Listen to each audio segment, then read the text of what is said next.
BPF দলৰ MCLA হিচাপে ইয়াত আমি সন্তোষ প্ৰকাশ কৰা নাই, কিয়নো যোৱা বছৰত আমাৰ বাজেট আছিলে 800 কোটি টকা। এই বছৰত মাত্ৰ 3 কোটিহে বঢ়াই এই বাজেটখন আমি পাবলৈ সক্ষম হৈছোঁ। ইয়াৰ কাৰণে যিটো আমাৰ নিয়ম মাফিক আমি 10% ইনহেন্স কৰি পেলাই বাজেটখন আমি পাব লাগিছিলে, কিন্তু এইটো নকৰি পেলাই মাত্ৰ 3 crore ইনহেন্স হ'ল। তাৰ কাৰণে আমি সন্তোষ নহয় এইটো ইয়াৰ মাৰ্কৰ ওপৰত। আৰু আজিৰ যিটো বাজেট, এই বাজেটত বহুতখিনি আলোচনা হ'ল, আৰু এই বাজেটৰ যিটো ৰিপৰ্ট, এই ৰিপৰ্টৰ মতে যিটো BTR চুক্তি, এই BTR চুক্তিৰ যিটো ইমপ্লিমেণ্টেশ্যন, এই ইমপ্লিমেণ্টেশ্যনটো একদম মানে নিম্নগামী বা মানে ইমপ্লিমেণ্টেশ্যন প্ৰায় হোৱা নাই বুলি আমি ক'বলৈ বাধ্য হৈছোঁ, কিয়নো মাত্ৰ 5টা প্ৰজেক্টহে গভৰ্ণমেণ্টৰ আসামৰ পৰা এপ্ৰুভেল কৰিব পাৰিছে এইখন চৰকাৰে। এতিয়াও Annexure 2, Annexure 3, Annexure 4 government of ইণ্ডিয়াৰ যিটো ৰেছপনচিবিলিটি বা তেওঁলোকৰ যিটো প্ৰজেক্ট, এই প্ৰজেক্টত এটাও প্ৰজেক্ট এপ্ৰুভেল কৰিবলৈ তেখেতসকলে সক্ষম হোৱা নাই। আৰু গভৰ্ণমেণ্ট অফ আসামৰ পৰা মাত্ৰ সৰু সৰু 5টা প্ৰজেক্টহে এপ্ৰুভেল পাবলৈ সক্ষম হৈছে, আৰু বহুত প্ৰজেক্ট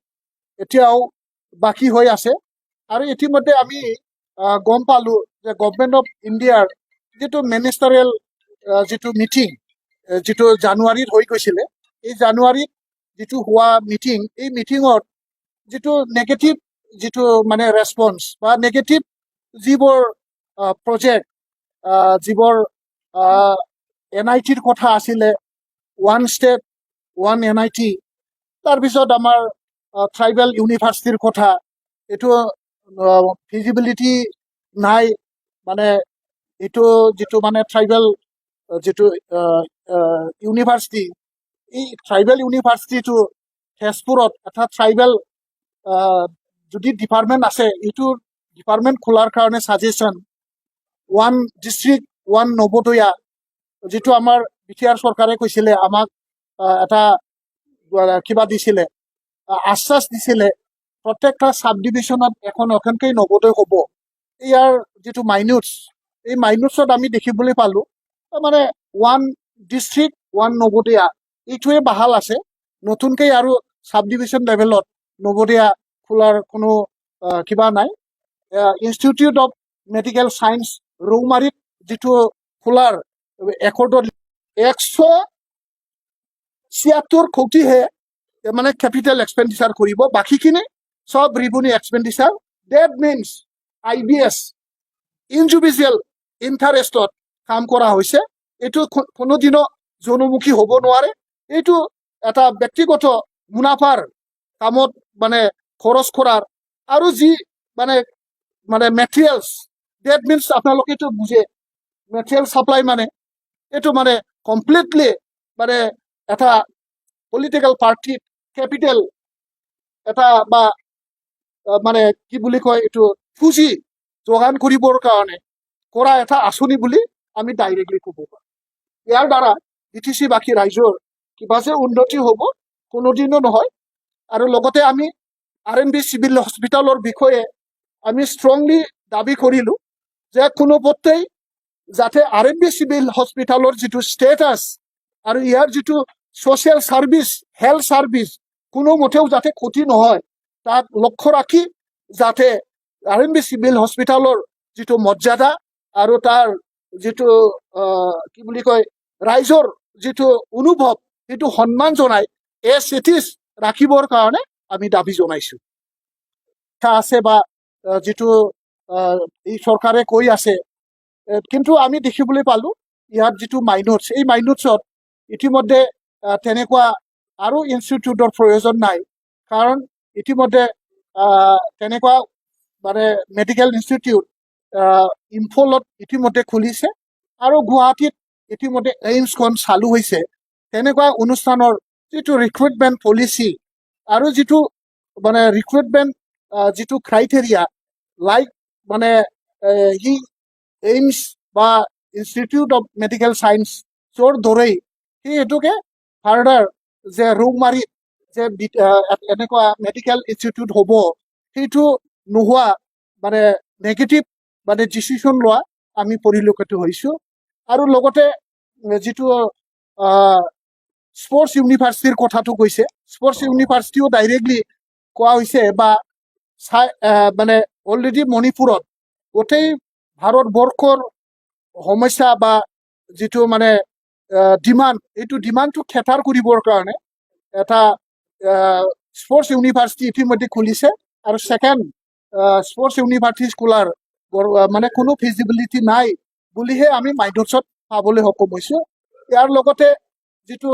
চিৰাঙত চাই চেণ্টাৰ বাক্সাত চাই চেণ্টাৰ ওদালগুৰি চাই চেণ্টাৰ বনোৱাৰ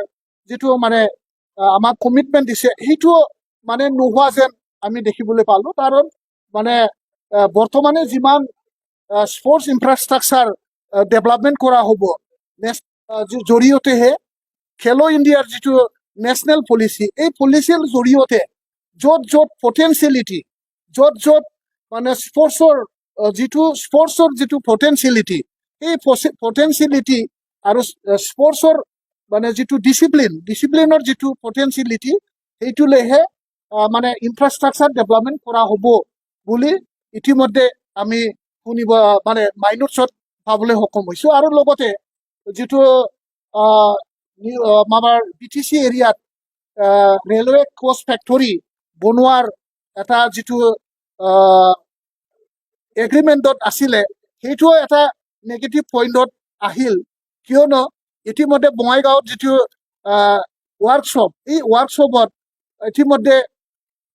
150 কোটি টকাৰ যিটো মানে টকা অলৰেডি চেংচন হৈছে ইয়াৰে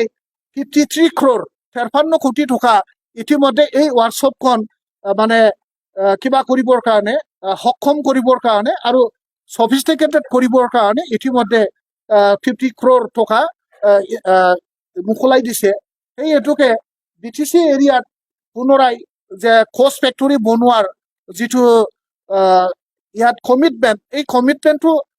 বৰ্তমানে আমি নেগেটিভ বুলি পাবলৈহে সক্ষম হ'লোঁ ইয়াৰ পিছত তেখেতসকলে যিটো চেণ্ট্ৰেল স্পন্সৰ্ড স্কিম আৰু ষ্টেট স্পন্সৰ্ড স্কিম যিবোৰ ফ্লেগশ্বিপ প্ৰগ্ৰাম এই ফ্লেগশ্বিপ প্ৰগ্ৰামটো তেখেতসকলে বাজেটত কৈছে 100% ইমপ্লিমেণ্ট কৰাৰ কাৰণে মানে কমিটমেণ্ট কৰিছে তাতে আমি দেখিছোঁ আৰু আমি উত্থাপন কৰিছোঁ যে যিটো চেণ্ট্ৰেল স্পন্সৰ্ড স্কিম আৰু ষ্টেট ফ্লেগশ্বিপ প্ৰগ্ৰামবোৰ আছে যেনেকৈ ফৰ এক্সাম্পল অৰুণোদয় আঁচনি এই অৰুণোদয় আঁচনিক লৈ পেলাই আমাৰ কোকৰাঝাৰ চিৰাং বাক্সা ওদালগুৰিত যেনেকুৱা ধৰণৰ পলিটিকেলাইজ কৰা হৈছে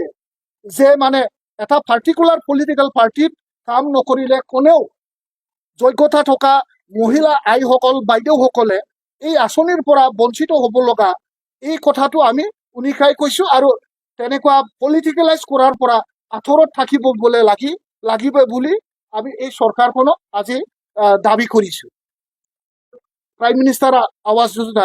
যিটো PMAY ঘৰ এই PMAY ঘৰটো তেওঁলোকে বহুত বনালে বহুত মানে প্ৰগ্ৰেছ আৰু বহুত আমি বনাম যিটো কমিটমেণ্ট তাতে আমি বিৰোধিতা কৰিছোঁ কিয়নো আজিৰ দিনটোত আমি বহুতো অঞ্চলত গ'লে গাঁৱত গ'লে কমপ্লিট নোহোৱা দৰ্জা খিৰিকী প্লাষ্টাৰ নোহোৱা এই ঘৰখনকো আজি কমপ্লিট দেখুৱাইছে আৰু আমি ইতিমধ্যে হাউচত এটা অৱগত কৰিছোঁ যে কোকৰাঝাৰৰ খুদ ডিপুটি ডিষ্ট্ৰিক্ট কমিশ্যনাৰ তেখেতৰ ইনষ্ট্ৰাকশ্যনত আমাৰ কোকৰাঝাৰ থানাৰ OC মহোদয়ে যে এজন চেয়াৰমেন চালাকাটি সমষ্টিৰে এজন চেয়াৰমেনৰ এগেইনষ্টত এটা ডিপাৰ্টমেণ্টেল কেছ ৰেজিষ্টাৰ কৰিব লগা হৈছে আৰু আমাৰ খুদ মানে কোকৰাঝাৰ ডেভেলপমেণ্ট ব্লগৰ ভিডিঅ'জনে তেওঁ ডিপাৰ্টমেণ্টেল কেছ এনেকুৱা চেয়াৰমেনৰ এগেইনষ্টত কেছ কৰিব লগা হ'ল কিয়নো তেওঁলোকে যিটো কমপ্লিট নোহোৱা যিটো মানে ঘৰখনকৈ ডেভেলপমেণ্ট দেখিবৰ কাৰণে তেওঁলোকে প্ৰগ্ৰেছ দেখাবৰ কাৰণে নিচাতে একদম মানে কোনো কিবা নোহোৱাকৈ আৰু পলিটিকেলাইজ কৰি পেলাই যে আজিৰ দিনটোৰ চৰকাৰত বহি থকা MCLA বা চৰকাৰত থকা পাৰ্টিবোৰে এইবাৰ পলিটিকেলাইজ কৰি গৰীবসকলৰ যিটো প্ৰাইম মিনিষ্টাৰে দিয়া যিটো ঘৰ, আমাৰ যিটো প্ৰাপ্য, আমাৰ ঘৰ, এই ঘৰৰ পৰা আমি বঞ্চিত হ'ব লগা হৈছে একমাত্ৰ পলিটিকেল ৰাইজ কৰাৰ কাৰণে। আৰু আপোনালোকক জনাই BTC-বাসী ৰাইজক এই কথাটো জনাই মই মানে খুশি হৈছো যে 803 কোটি যিটো নৰ্মেল বাজেট, ইয়াৰ পৰা মাত্ৰ 176 crore কেপিটেল এক্সপেণ্ডিচাৰ কৰিব। বাকীখিনিক চব ৰেভিনিউ এক্সপেণ্ডিচাৰ মেটেৰিয়েল ছাপ্লাইত খৰচ কৰিব। তেতিয়াহ'লে এইখন বাজেটৰ পৰা BTC-য়ে কিবা উন্নতি, কিবা এটা এছেট, কিবা এটা কেপিটেল এছেট আমি ক্ৰিয়েট কৰিব পাৰিম, সেইটো কোনোদিনো নহয়। ইয়াৰ কাৰণে আমি বিৰোধিতা কৰিছো। কেপিটেল এক্সপেণ্ডিচাৰো ৰেভিনিউ এক্সপেণ্ডিচাৰৰ সমানে কৰক। সমান সমান কৰিলেহেঁতেন আমাৰ ক'ব লগা একো নাথাকিলেহেঁতেন।